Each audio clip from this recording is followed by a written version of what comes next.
Uh-oh. Terrible.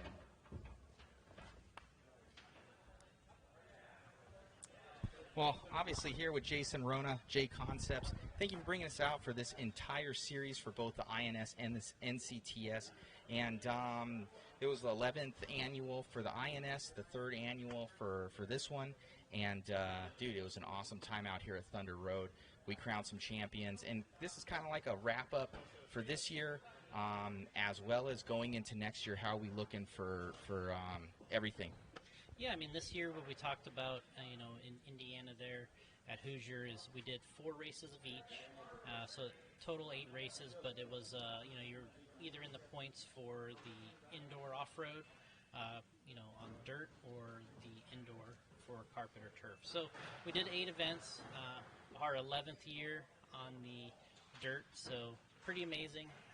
We went through 11 years already, and now we're in the 3rd of carpet and astroturf. So I want to say that this was probably our biggest indoor carpet race yet. I believe it was 238 entries. I think that was our biggest carpet. The biggest turf, of course, the one event in Connecticut, that one always does really well. Yeah, I think we showed some growth this year in some different track locations. And this track specifically, we had 2 good independent classes. We had a 17.5 independent and then 13.5 independent for four-wheel here, which I think were 2 of our biggest classes.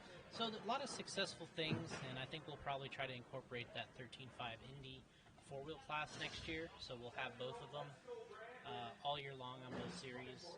So looking forward to that. We had some great racers, of course. I mean, we had Dakota Fenn winning on our dirt series, Brock Champlin winning on our carpet and turf series, and then we had Davey winning on both. So I think he won all 4, right? And we had some great champions out there, and it was just nice to have a lot of guys travel with us and do these events. And I think we actually had more travel, carpet, and astroturf guys than we did on the dirt, which was kind of unique. No, most definitely. I think the entire series, you really put on an event here. You bring out a lot of guys, and it attracts so many people from all around the country.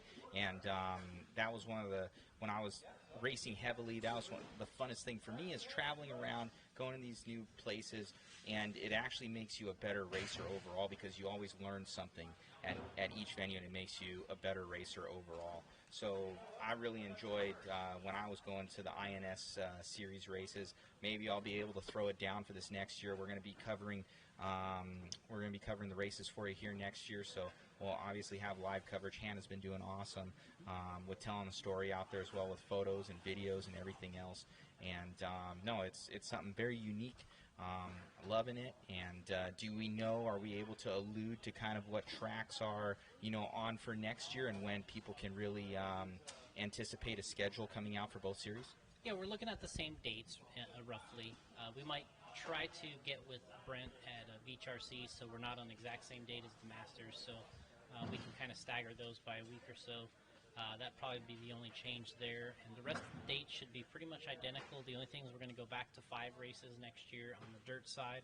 We're going to start in San Diego, actually, at SDRC. That'll be in February. Then we're going to go to Adrenaline RC, which is in Winchester, Virginia. That'll be the 2nd race. Then Hobbyplex for the 3rd race. Then the 4th race will be at Hoosier, we're at in Indiana. And then the 5th race will actually be at Hobby Action, our finals, at the end of the year. So we're moving Hobby Action out of the summer, so we don't have to be there during July. And we're moving Omaha out of the winter, so we don't have to be in Omaha in February. So we're trying to do a little more temperature adjustments to the series there, going back to the 5 races.